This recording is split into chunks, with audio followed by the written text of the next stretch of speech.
estos momentos al maestro Jaime Hernández, a quien saludo con mucho gusto, editor de la Jornada Sin Fronteras, porque hay varios temas que abordar con él. Te saludo con mucho gusto, Jaime, ¿cómo estás? Muy bien, querido Vicente, venga, a darle. Oye, a ver, el presidente López Obrador lanza una crítica para que no se viole la dignidad del Bronco. Dice que no está de acuerdo con las fotografías y ¿sabes qué? Pues por más que uno diga, el Bronco puede ser un delincuente electoral o lo que tú quieras, hay fotografías que dices tú, pero como que ¿para qué? Una donde está sentado y se le ve la panza y le están tomando la presión. Y esas fotografías, como que ¿por qué se filtraron a la prensa? ¿Por qué se publicaron? Hoy el presidente demuestra que más allá de rivalidades políticas está la dignidad humana y él la defiende a capa y espada, mi querido Jaime. Sí, y yo añadiría, querido Vicente, que parecía que el presidente está más preocupado por la dignidad de los gobernantes o de los antiguos gobernantes que los actuales gobernantes. Me refiero al caso específico de Nuevo León. El presidente sabe muy bien que vivimos épocas, querido Vicente, en donde la clase política, no solamente en México, sino en todo el mundo, está de capa caída. Los ciudadanos ya no creen en las instituciones, ya no creen en los políticos, porque el político se ha convertido en sinónimo de tranza, de corrupto, de mentiroso. Entonces, yo creo que muchas veces algunos se preguntan, bueno, pero ¿qué es lo que está pasando? ¿Por qué tenemos esta crisis de gobernabilidad? Pues por la poca confianza en las instituciones. Y esta confianza en las instituciones ha sido menguada por los propios gobernantes, ¿no? Cuando se atacan entre ellos, cuando se les presenta como aliados de los criminales. Y yo creo que el punto del presidente es que no puede ser que en un ambiente como el que vivimos, de desgobernabilidad en ciertos sectores del país, lo que se tiene que preservar es la dignidad de las instituciones y de exgobernantes. Así sea el Bronco, un hombre que a la hora de proponer, por ejemplo, cortarle las manos a los ladrones, pues no pensaba en la última dignidad o en la dignidad que le queda a un ladrón a la hora de la verdad, ¿no?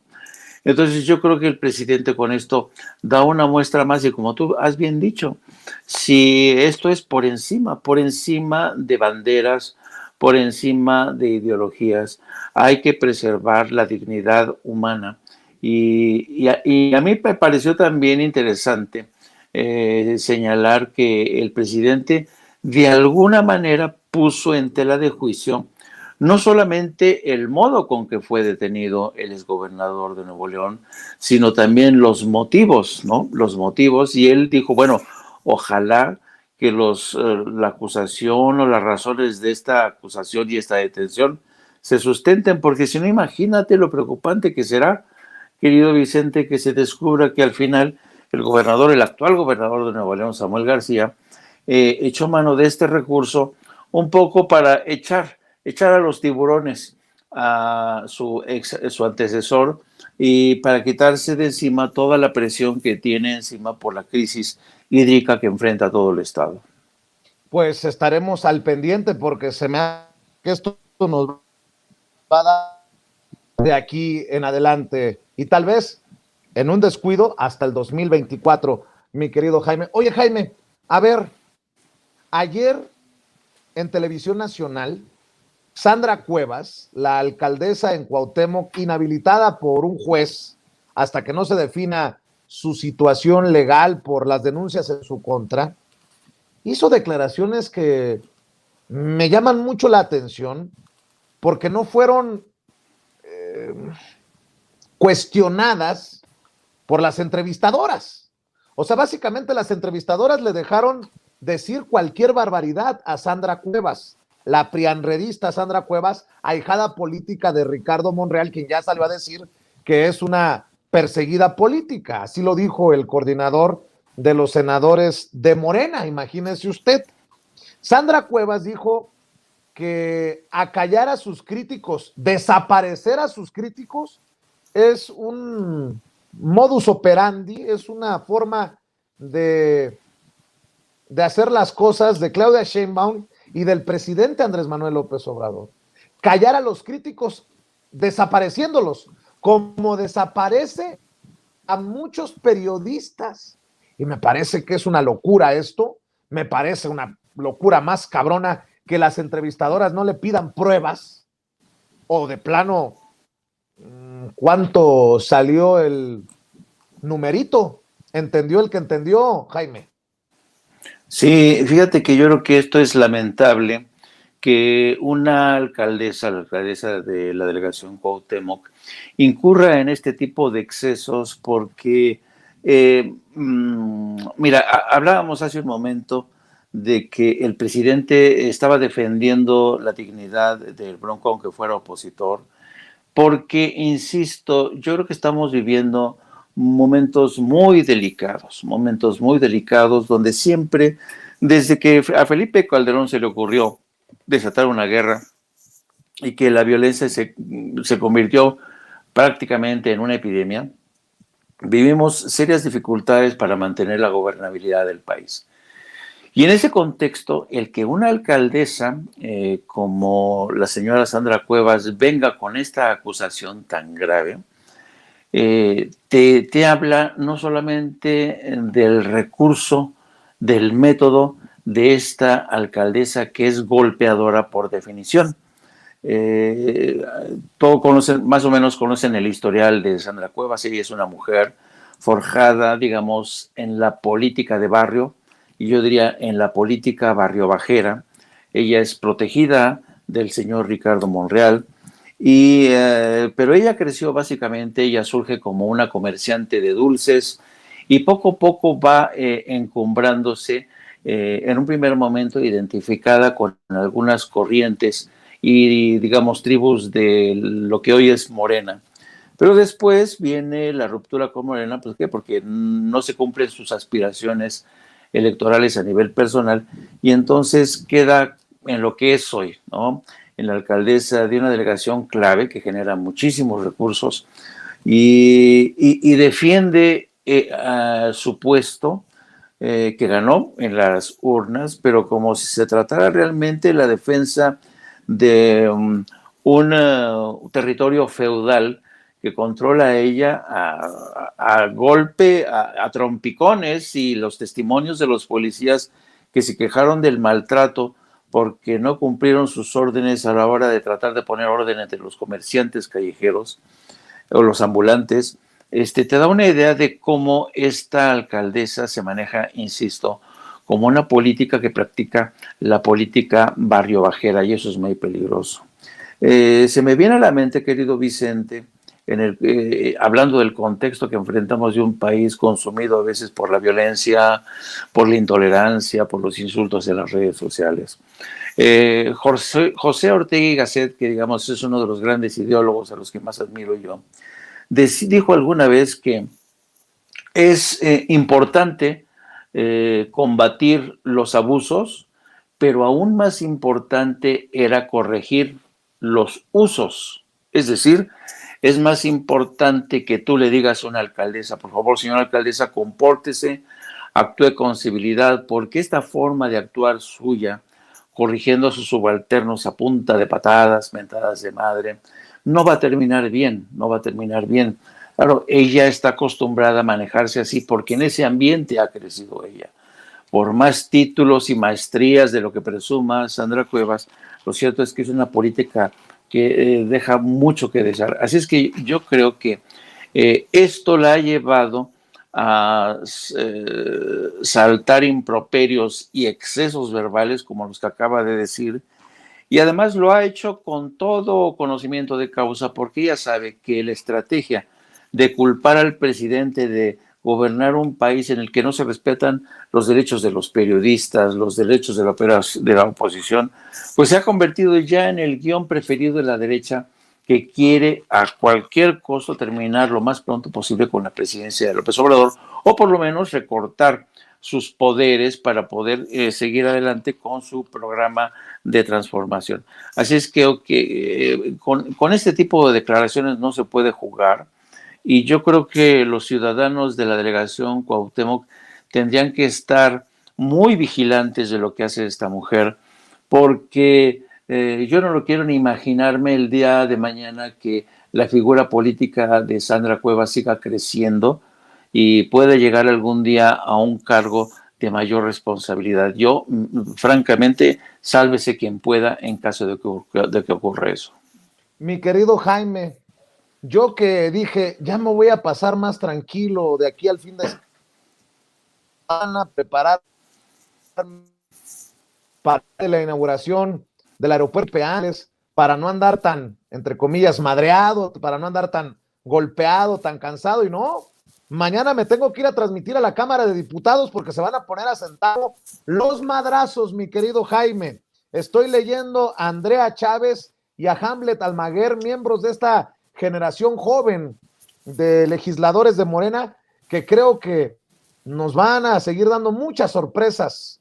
Dice Andrea Chávez, mañana las diputadas y diputados de Morena daremos el primer paso para activar el juicio político en contra de Ciro Murayama y Lorenzo Córdoba tras los abusos y arbitrariedades del INE contra la libertad de expresión y contra nuestro movimiento. Ya basta, dice Andrea Chávez. Y también veo que Hamlet Almaguer escribió, se activa el mecanismo constitucional de juicio político en contra de los consejeros del INE Lorenzo Córdoba y Ciro Murayama. Hemos sido convocados a sesión de instalación de la subcomisión de examen previo mañana 17 de marzo a las 16 horas. Y leo este documento que ve en pantalla y que publica el diputado Hamlet García Almaguer, secretario de la Comisión de Justicia, la subcomisión de examen previo de la Cámara de Diputados. Sirvan estas líneas para saludarle cordialmente al tiempo de extender a usted la cordial invitación para participar en la reunión de instalación que tendrá lugar mañana jueves, el 17 de marzo del presente, a las 16 horas en el Salón B, mezanine del Palacio G de Palacio Legislativo, del edificio G del Palacio Legislativo de San Lázaro. Le pedimos sírvase a usted confirmar su asistencia. Se adjunta a la presente el proyecto de orden del día, agradeciendo su atención. Le reiteramos la seguridad de nuestro respeto y consideración, y firma obviamente el diputado Rafael Alejandro Moreno Cárdenas, Malito Moreno, el presidente del PRI, y el diputado Felipe Fernando Macías Olvera. O sea que mañana podría iniciarse este camino que podría llevarnos a un juicio político con rayos y centellas, con muchos artificiales, con mucha pirotecnia, mi querido Jaime Hernández. Fíjate que yo lo veo este proceso como el inicio, evidentemente, de una batalla que puede desembocar en muchas cosas, pero, sabes, casi siempre cuando se inician se anuncian este tipo de iniciativas, depende mucho de quién estén este tipo de iniciativas. Y no es por nada, pero yo creo que en el caso, por ejemplo, de esos diputados, de Chávez y de Almaguer, yo considero que son de los diputados de lo mejorcito, digamos, ¿no? De Morena son diputados que son legisladores preparados, muy inteligentes, muy inteligentes. No son legisladores atrabancados, irresponsables. Y yo creo que el hecho de que estas dos personas, estos dos legisladores, estén respaldando esta iniciativa, pues a mí me da buena espina, y además yo creo que en México, donde la oposición a veces no hace oposición, sino que va de acto en acto, de ocurrencia en ocurrencia, esta iniciativa a mí se me hace no solamente pertinente, sino ya era tiempo de que finalmente alguien no solamente le llamara la atención a Lorenzo Córdoba y a Ciro Murayama, ¿no? Sino que ya llevaran a los hechos concretos, porque yo creo que ya muchos ciudadanos estamos, ya no digamos cansados. A mí ya me tienen hasta la coronilla Lorenzo Córdoba y Murayama. No estoy diciendo, y tampoco lo están diciendo ahí los diputados, que merezcan ser quemados en la leña verde, pero lo que sí es necesario es que sean llamados a rendir cuentas, porque son tantos, han sido tantos los abusos, han sido tantos los excesos de estos dos funcionarios que además forman parte de una aristocracia burocrática que gana más que el presidente, dan sus pataleos por todos lados en las redes sociales, reciben la porción presupuestal más generosa que da el Estado mexicano, y aún así no sirven para nada para garantizar una mejoría del sistema democrático que a duras penas vamos construyendo día con día. Así es que yo, por tanto, se me hace el inicio de una buena estrategia en la que Lorenzo Córdoba y Ciro Murayama ya dejen de sentirse intocables. No son intocables, tienen que rendir cuentas ante el Congreso, porque ya estuvo suave. Ahora sí que ya estuvo suave de que sean dos funcionarios que se la han pasado no solamente desafiando al poder del Ejecutivo, sino insultarlo, y a él y a la mayoría de los electores que pusieron en el poder Andrés Manuel López Obrador. Así es que interesante, ¿no? Querido Vicente, va a estar muy, muy interesante lo que ocurre a partir de mañana.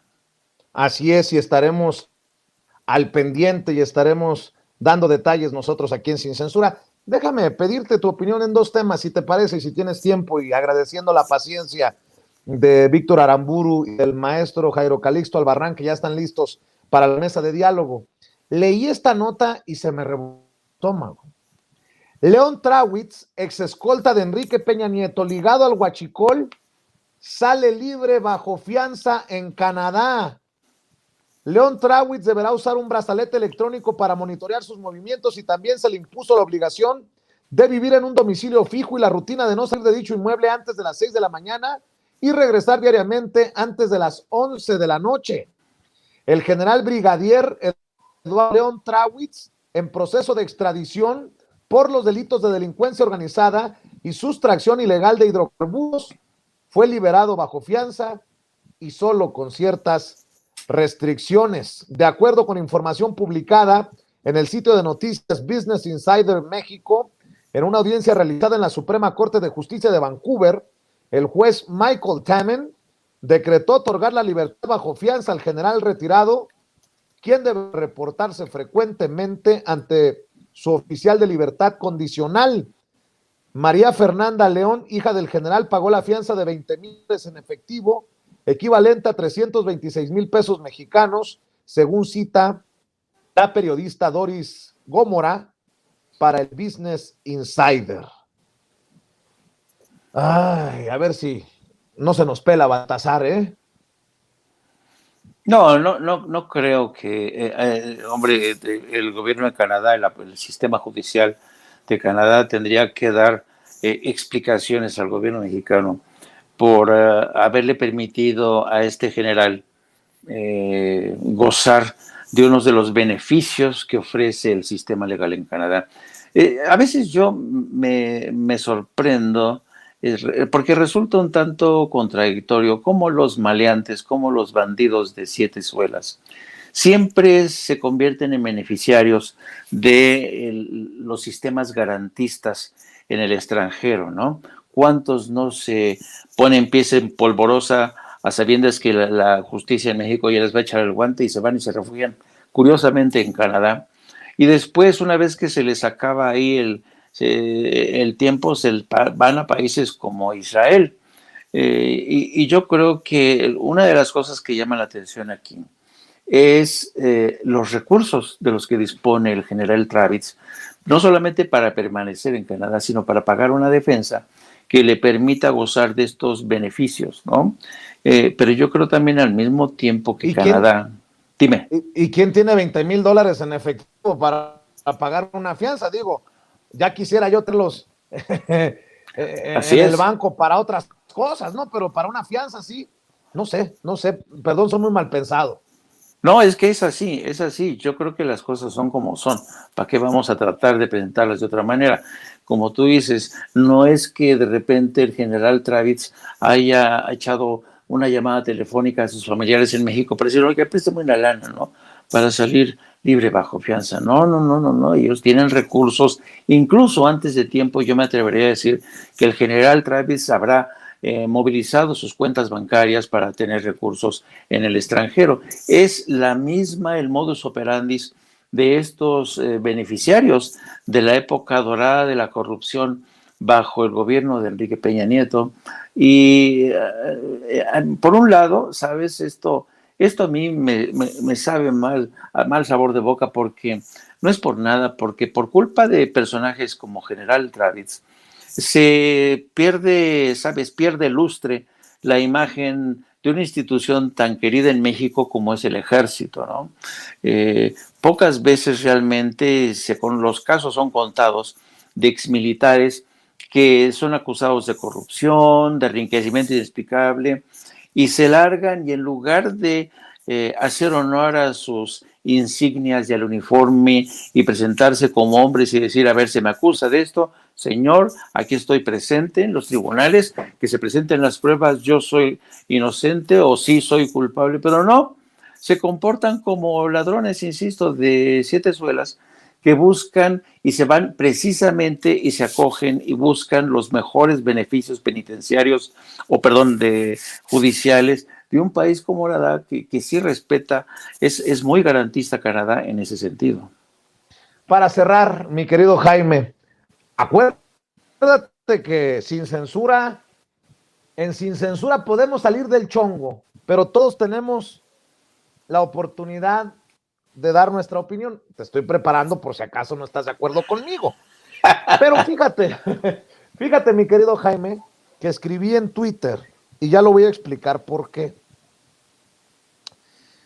Y lo voy a decir con todas sus letras. La cobertura de CNN, hoy que estaba comiendo, estaba al pendiente de la cobertura de CNN porque salió Wolf Blitzer, uno de los presentadores de noticias así tipo Jorge Ramos en Estados Unidos. Noticia de último minuto, ¿no? La cobertura de CNN es asquerosa. Estoy viendo la gran manipulación de las declaraciones de Joe Biden. Primero dijo que no y luego dijo que sí, que Putin es un criminal de guerra. Eso no lo dicen en la cobertura especial, pero es espectacular. Un pinche cochinero. Miren, si criticamos los montajes en México de Loret de Mola, pues creo que están de la misma escuela o a un pasito de montaje lo que hicieron en CNN. Porque el video, yo vi el video original cuando le preguntan a Joe Biden, ¿ya está listo o ya está en condiciones de decir que Vladimir Putin es un criminal de guerra? Y dijo no. Y siguió caminando. Y por allá, como que dijo, a la madre, ¿qué dije? Recula y regresa y le dice, me preguntaste si Putin era criminal de guerra. Sí, sí es un criminal de guerra. Pero en CNN nada más pasan ese pedacito y le están dando y dando y dando. Y la verdad, me lastima porque yo no sé, no me quiero meter en quién tiene la razón, pero no creo que la tenga completamente CNN, ni la tenga Sputnik, ni la tenga Fox, ni la tenga RT, pero la diferencia es que el mundo se entera de lo que se dice en CNN y en Fox, y a Sputnik y a RT los han censurado. Me llama mucho la atención que incluso el reportero que estaba dando cuenta del discurso del presidente de Ucrania, Zelensky, utilice adjetivos para referirse al discurso. Pues no, que los adjetivos no son parte del periodismo puro. Dice, un discurso conmovedor y extraordinario ante senadores y representantes de Estados Unidos. Caray, yo la verdad me quedé muy consternado, mi querido Jaime, de que en el mundo se le haya bajado el switch a Sputnik y a RT, no porque crea que tengan la verdad, sino porque el mundo merece actuar como adulto y definir qué es lo que cree. pero aquí están, digo, manipulando. Además, Zelensky dice más de 100 niños muertos. O sea que lo que dice el presidente Zelensky es la verdad. No, es una locura. Nadie me lo contó, yo lo vi, yo lo escuché, nadie me lo contó. ¿Exagero, mi querido Jaime? Dime la neta. No, a ver, te voy a decir una cosa. Es interesante que tú hayas detectado eso, pero te voy a decir por qué es fascinante. Es muy interesante. Te voy a decir cuál es el trasfondo y qué es lo que está pasando ahora mismo al interior de CNN. Precisamente es un tema que ha hecho crisis durante esta cobertura de la guerra en Ucrania. Tú sabes que en un primer momento, bueno, para empezar, tengo que ponerte como antecedente todo lo que ha ocurrido en estos últimos veintitantos días, 21, 22 días. Esta guerra ha estado llena de muchas sorpresas. Primero, nadie esperaba que esta guerra durara más de 3 semanas. Particularmente Vladimir Putin nunca esperó que durara más esta guerra. Él creyó que sus Fuerzas Armadas iban a ser capaces de terminar esto rápido y de forma expedita, pero no ha ocurrido así. 2.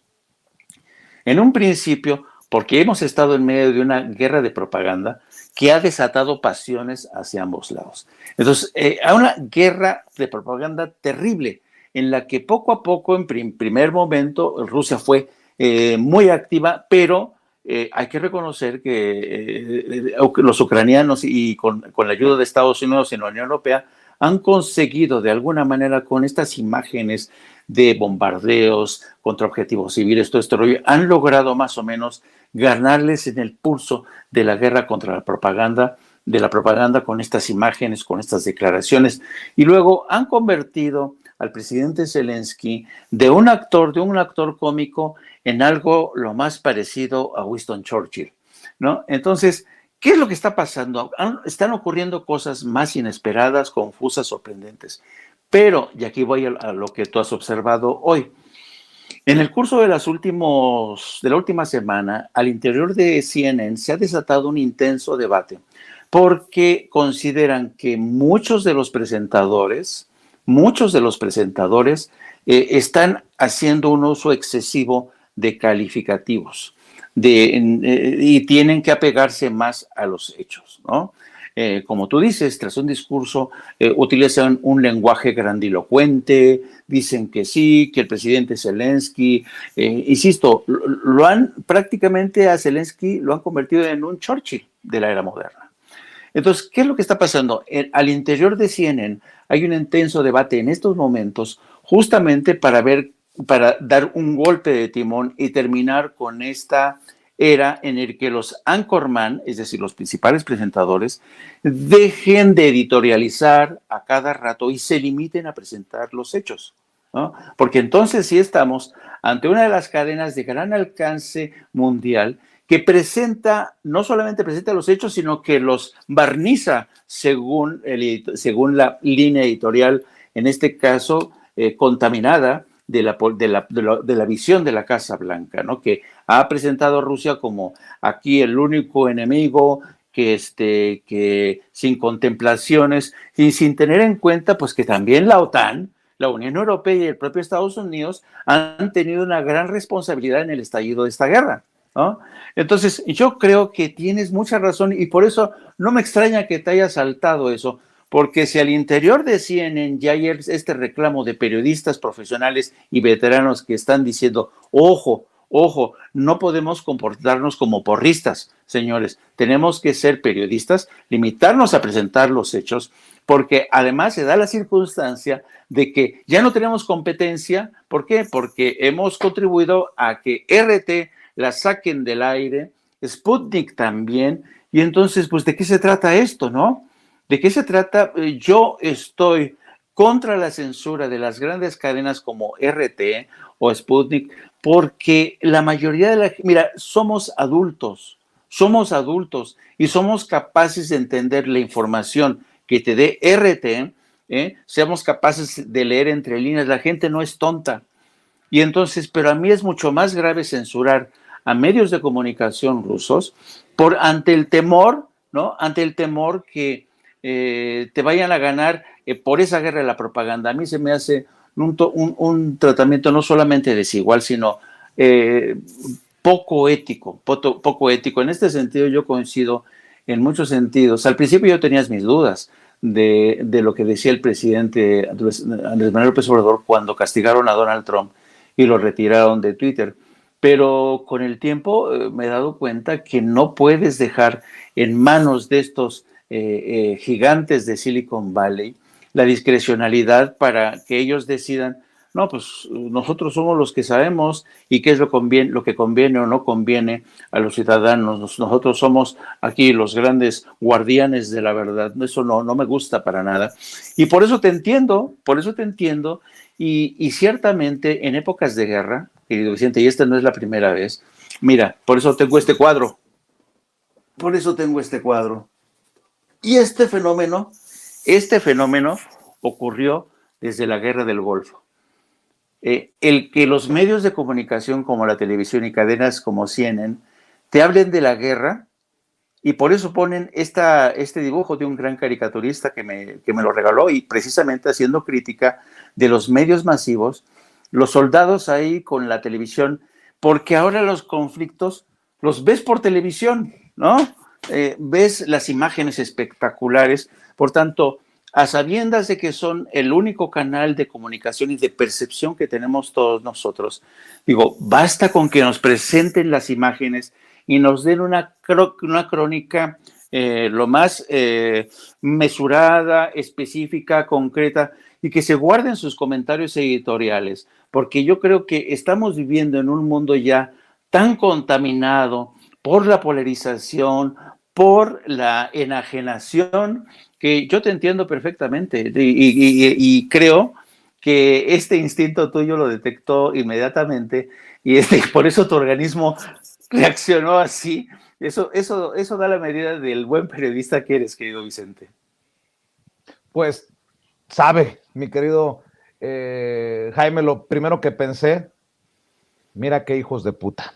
Pero bueno, mi querido Jaime, como siempre, es un honor, es un placer que nos compartas tu visión, tu opinión, tus comentarios aquí en Sin Censura. ¿Por qué no cerramos invitando a la gente para que te siga en tus redes sociales, para que se sume a tu canal, para que te lean en la Jornada Sin Fronteras, en la cobertura que están haciendo?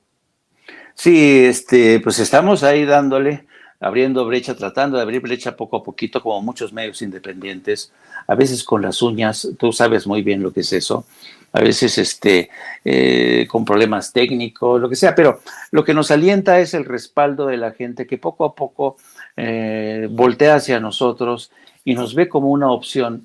Así que yo creo que eso es muy padre, es muy bonito, y que la gente reconozca el trabajo. Yo digo todos los días que nosotros, todos los días, sin falta, nos asomamos frente a una cámara con un micrófono y vamos a las urnas todos los días y la gente vota a favor o en contra de nosotros, nos la jugamos todos los días. Así es que yo les pido que sigan confiando en nosotros. No somos perfectos, a veces cometemos errores, a veces errores de apreciación, pero tenemos la humildad suficiente para reconocer cuando nos equivocamos. Y también defender cuando sabemos que estamos en lo correcto según los estándares que dicta el periodismo, ¿no? Que es apegarse, saber separar el grano de la paja y saber siempre estar del lado de la verdad, sin contaminaciones de carácter ideológico, que luego eso echa a perder el periodismo. Y luego también, pues estamos ahí todos los días de 14 a 15:30 horas en Apto para Cínicos. También les pido que nos sigan a través de nuestras redes sociales en @JaimeYourno y también a través de nuestra sección cada vez más interesante de la Jornada Sin Fronteras, que nació quizá a sabiendas de que íbamos a tener este mundo tan tumultuoso, tan llenos de guerras, tan llenos de éxodos, tan llenos de catástrofes naturales que empujan a millones a abandonar sus hogares para buscar refugio en otros países. Muchas gracias, querido Vicente, y nos vemos mañana. Claro que sí, nos vemos mañana, Jaime, hablando con nosotros sin censura. Y para entrarle